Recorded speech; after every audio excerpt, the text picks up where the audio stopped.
First thing I want to do is just say thank you to everyone that showed up today, everyone that's watching online, everyone that came out last night. It just means the world to me to have you come out and support what I'm trying to do, and I'm really grateful to all of you for that. I want to talk a little bit today about one of the things that it takes to capture a great photograph. There's a lot of things, obviously, like your camera, your lenses, the lighting, location, subject. But today I want to talk about patience. It takes patience to capture a great photograph. This salmon over here on the wall, that was captured in Alaska on the Kenai River. My wife Yasmin and I, we hiked up to Russian River Falls. It's about 1.5 mile hike. You carry your camera gear in there, and we walked up to a deck that had an overlook of the Russian River Falls. It was salmon season. So there was salmon there, swimming upstream, up the waterfall, migrating to lay their eggs. And I had this picture in my mind of capturing that salmon, making that migration trek, and making the leap out of the water, up the falls. And I sat there at the top of the waterfall, shooting, failing. You can see on the wall next to it, there's a collection of about a dozen failed shots. You get fishtails, you get overexposure, you get stuff out of focus, hundreds of failures. So I decided maybe this isn't the spot. Maybe we need to get a new vantage point, hike down a little bit, sit on a berm that's more eye level with the fish as they're hopping out of the water. And again, I'm shooting, hundreds of failures, fishtails, overexposures, out of focus, failure after failure. And we saw a group of fishermen that were working next to us. And these were not fishermen like you see in the bear photo over there with a rod and a reel. They were cheaters. They were taking a net, scooping salmon out of the river and pounding them to death with a club. They were cutting corners. It's not legal, it's a frowned upon practice. You don't want to do that. And it doesn't make you a better fisherman, right? You're just using a club to beat the life out of the fish. And I thought about that and said, maybe I could take a shortcut. Maybe I could take one of these failed photos and Photoshop it up, or use artificial intelligence to get the shot that I had in my mind. But it wouldn't make me better. It wouldn't satisfy me. I wouldn't feel good about that shot. So I decided I'm just going to keep shooting. And about 90 minutes later, it happened. The fish jumped out, pressed the shutter at the right time, had my lens pointed in the right direction, and I captured my first award-winning photo of my career. So, yeah, it paid to wait.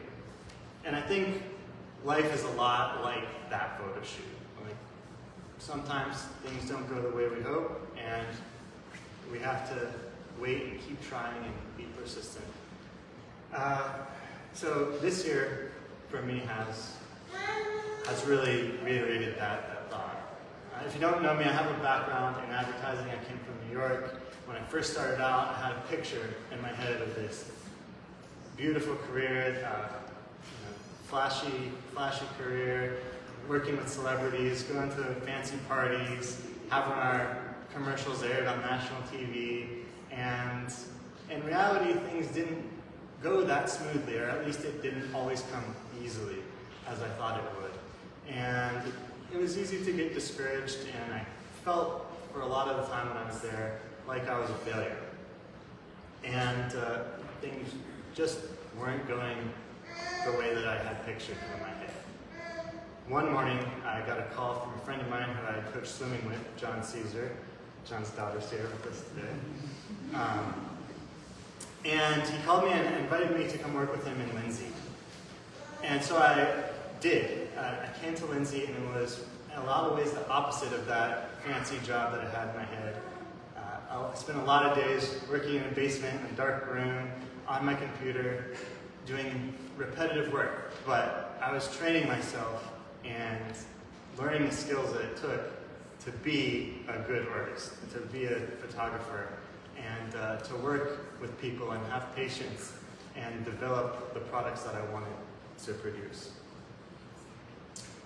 I didn't always realize it, but I wasn't just working for a paycheck. I was training myself for what I was meant to be doing. And I do feel that failure is training. And if that's true, then this year has been a great year of training for me. A year ago this month, I lost that job that I've been working at for 10 years. And a year ago this month, we found out that my wife was pregnant with our second child. And she was also in the midst of changing jobs. So there was a lot of uncertainty. We didn't know what the future held for us. And it was going to be an adventure. So I started investing in myself and in my career and putting everything that I had into creating a business around videography, photography, and just the creative services. I had a job interview lined up, we had a child on the way, and we were going in for an ultrasound. And we didn't have the OB/GYN that we had worked with for our first child, Ariel. There was scheduling issues. We got kind of bounced around to Tulare, to Fresno, and we're going in for this ultrasound, and we kind of joked about, you know, let's just blow this off. We had this picture in our head that we're going to have this happy family with our 2 kids. We had our first pregnancy that went so smoothly, and our first child was great. So we almost just went to the movies, and when our daughter was with the abuelos here, and blew it off. But that was obviously a joke. We're going to go to the doctor and see that everything's right. Turned out everything wasn't all right.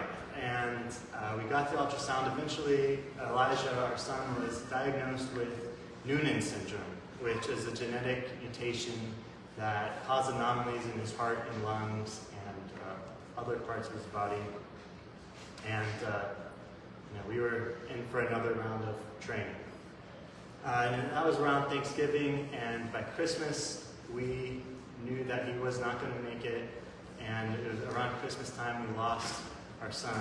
And when I was in the hospital with Yasmin, holding our child, grieving our child, I lost an opportunity for a job interview that I had set up. Another project with a client sort of fizzled out and failed, and I really just wished I could press pause on my life and take the time I needed to grieve. But life doesn't work that way. So you have to get up and you have to keep working, and we both just had to keep going. So I kept investing, kept creating. I was in the midst of planning this show, working with the vendors and printers to get stuff printed out. One of the last pieces that I was preparing was this sunrise series. Sunrise from our vacation to Mexico. And it was at the end of a long day. Yasmin and Ariel were in the kitchen preparing dinner, and I had the frame out on the kitchen the dining room table. I had it all set up, put it in, I put the back on it, and I stuck it up on the wall, and it looked great. And I was happy, ready to go. And I looked at it a little bit longer, and I realized that horizon is crooked. And I couldn't see anything else but the crooked horizon. And I knew I couldn't go to bed without fixing that crooked horizon. So I tore it apart, retaped it, put it back together correctly. And as I was trying to push the glass into the frame, it pushed a little too hard and it shattered. And I just felt devastated. I said, man, I have all this invested in this show, and now I have to go back and research how to get glass cut and how to reframe it and all this. So, okay, I'm still not going to go to bed until I fix this, because I won't be able to think about anything else. So I go to Lowe's, try to get glass cut. They don't have the proper tool to cut the glass that night. So I go to Home Depot. I find out that at Home Depot they don't cut glass in store anymore. So I have to go to another Lowe's on the other side of town. Finally I find someone willing to cut the glass for me. Willing to cut the glass and able to cut the glass are two different things. So we struggled. We went through at least 3 paints before she got to one that was acceptable. The store is about to close. I just wanted to be home, and I said, okay, this one's close enough. I'm going to take it. I delicately put it in my car, drive back. By this time, Yasmin and Ariel are sleeping, So I try to sneak in and set the glass back in the frame properly. And guess what? It's too big and it shatters again. And I just sat on the floor for 5 minutes probably, just staring at the broken piece of glass. There's nothing I can do to fix it now. And I have to somehow sleep tonight. And that happened for maybe 2 hours before I woke up and had to start working again. And the thing is, like, no matter how broken the glass is, the sun's going to rise again tomorrow, and you have to get back up and keep trying again. And I don't think I've ever felt more discouraged and depleted than in that moment at any point in my creative career. But the next day I got up, I got a piece of plastic instead of glass. It's a little more expensive, but it's a little bit less likely to crack. And I just didn't want to take the risk again, so I made the investment. I got the plastic. It's in there now, and it looks great. But it's never going to be perfect, and I don't think it would be as beautiful as it is if it was. So, you know, I'm happy with where it is, and I like it. And there's just so many beautiful things in our life that we take for granted because we're looking at the cracks in the glass. I'm just so grateful to have all of you here supporting me, cheering me on as I pursue this career and pursue this passion and hobby. I have family here that has traveled from Washington to come see me.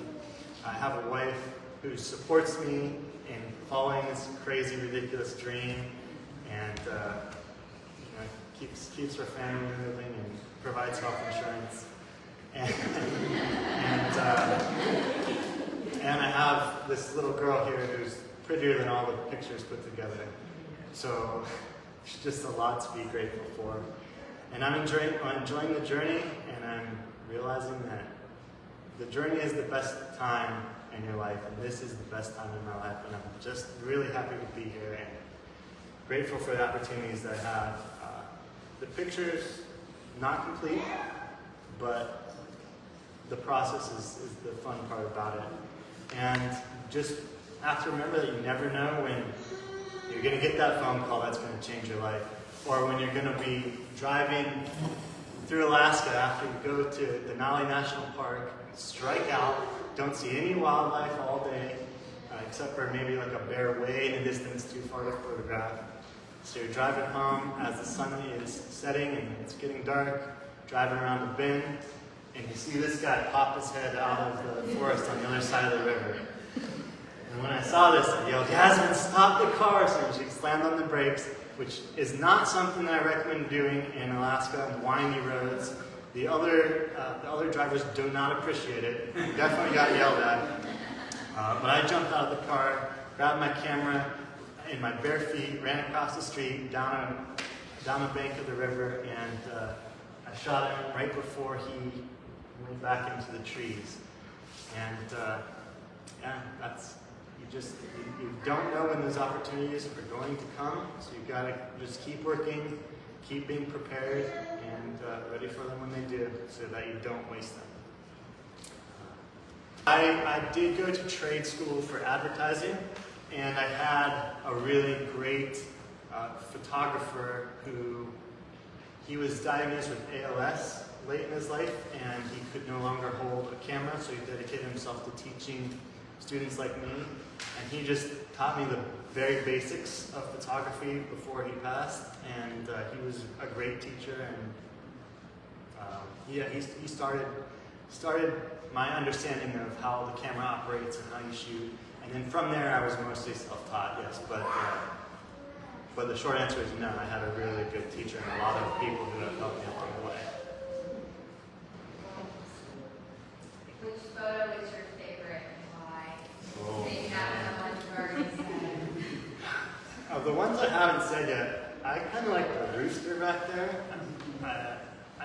It's just so unique, and it's not an animal that you think of when you think of exciting wildlife photography. You could find that on any farm, but that was a wild one that I found in Tortuguera National Park in Costa Rica.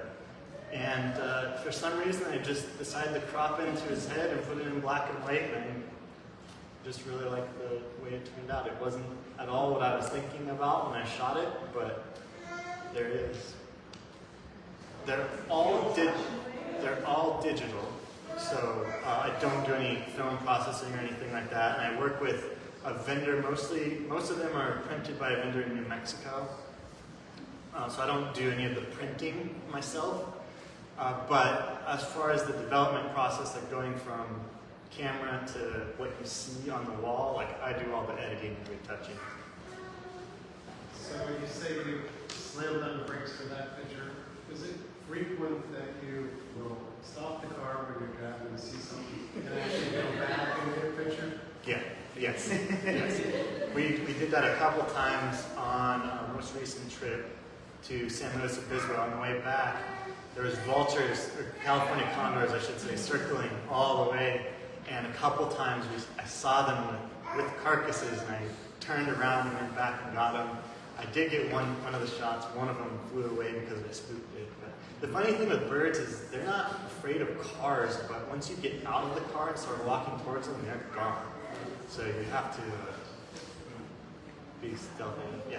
Some of these photos, like with the bears and the people in the picture, are they really that close to the animals, or do they Yes. run away? Or Yeah, that's real. So the black bear, you see he's very close to the fishermen there.